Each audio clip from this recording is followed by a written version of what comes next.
ఉపేంద్ర గారు, నేను ఫస్ట్ నాకు తెలిసి ఏ సినిమా చూశాను. తర్వాత ఓం అనేది తర్వాతే డబ్బైనట్టు, తర్వాతే డైరెక్ట్ చేసినట్టు నాకు తెలిసి ఏ సినిమా చూసాను నాకు బాగా గుర్తు.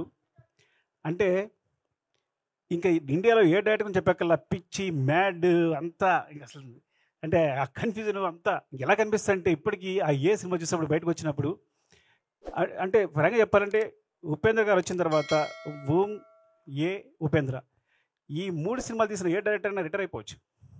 నేను కనుక అలాంటి 3 సినిమాలు తీసి రిటైర్ అయిపోయింది వాడిని.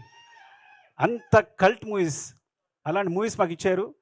మీరు నమ్మరు, ఆ మూవీస్ తర్వాత ఫ్రాంక్గా చెప్పాలంటే ఆ మూవీ నుంచి అందరూ ఇన్స్పైర్ అయ్యి ఇవాళ నా స్క్రీన్ ప్లే ఇట్లా ఉంది అంటే కారణం డెఫినెట్గా ఏ ఉపేంద్ర ఓం 3 సినిమాలు. అంటే ఎప్పటికప్పుడు ఆడిన సర్ప్రైజ్ చేయడం అలవాటు ఆయనకి.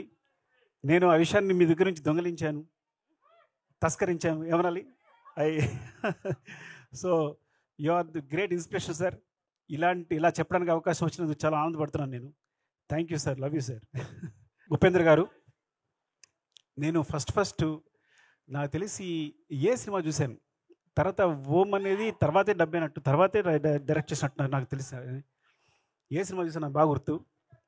అంటే ఇంకా ఇండియాలో ఏ డైరెక్టర్ చెప్పక్కల్లా పిచ్చి మ్యాడ్ అంతా ఇంక అసలు అంటే ఆ కన్ఫ్యూజన్ అంతా ఎలా కనిపిస్తుంది అంటే ఇప్పటికీ ఆ ఏ సినిమా చూసినప్పుడు బయటకు వచ్చినప్పుడు అంటే పరంగా చెప్పాలంటే ఉపేంద్ర గారు వచ్చిన తర్వాత ఓం, ఏ, ఉపేంద్ర ఈ 3 సినిమాలు తీసిన ఏ డైరెక్టర్ అయినా రిటైర్ అయిపోవచ్చు. నేను కనుక అలాంటి 3 సినిమాలు తీసి రిటైర్ అయిపోయింది వాడిని. అంత కల్ట్ మూవీస్, అలాంటి మూవీస్ మాకు ఇచ్చారు. మీరు నమ్మరు, ఆ మూవీస్ తర్వాత ఫ్రాంక్గా చెప్పాలంటే ఆ మూవీ నుంచి అందరూ ఇన్స్పైర్ అయ్యి ఇవాళ నా స్క్రీన్ ప్లే ఇట్లా ఉంది అంటే కారణం డెఫినెట్గా ఏ ఉపేంద్ర ఓం 3 సినిమాలు. అంటే ఎప్పటికప్పుడు ఆడిన సర్ప్రైజ్ చేయడం అలవాటు ఆయనకి. నేను ఆ విషయాన్ని మీ దగ్గర నుంచి దొంగలించాను, తస్కరించాను ఏమనాలి.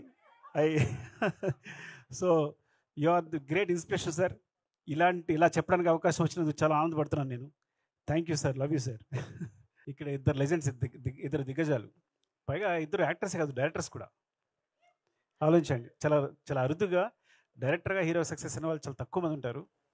అలా సో డైరెక్టర్ కమ్ హీరోస్ ఇద్దరు కూడా, అర్జున్ సర్జా గారు, ఉపేంద్ర గారు. అర్జున్ సార్ అయితే నేను హనుమాన్ జంక్షన్కి అసిస్టెంట్ డైరెక్టర్గా చేశాను. అసిస్టెంట్ డైరెక్టర్ చేసేటప్పుడు, ఏడిగా చేసేటప్పుడు దూరం నుంచి చూస్తుండిపోయాను ఆయన్ని. అంటే చాలా కంపోజ్డ్గా, ఇప్పటికీ అదే బాడీ లాంగ్వేజ్, అదే నవ్వు, చాలా అంటే ఎవరైనా అడ్మైర్ అయిపోతారు, ఎవరైనా అట్రాక్ట్ అయిపోతారు ఆయనకి. ఎవరైనా ముందు ఆయన్ని రెస్పెక్ట్ ఇచ్చేస్తారు. అట్లా ఉంటుంది ఇప్పటికీ బాడీ లాంగ్వేజ్ కూడా. అప్పుడు కూడా సెట్లో కూడా అంత కంపోజ్గా బిహేవ్ చేసేవారు. యాక్చువల్గా నేను ఎక్కువ మాట్లాడడం కూడా కాదు, చాలా భయపడి దూరంగా చూస్తూనే ఉన్నాయి ఆయన్ని.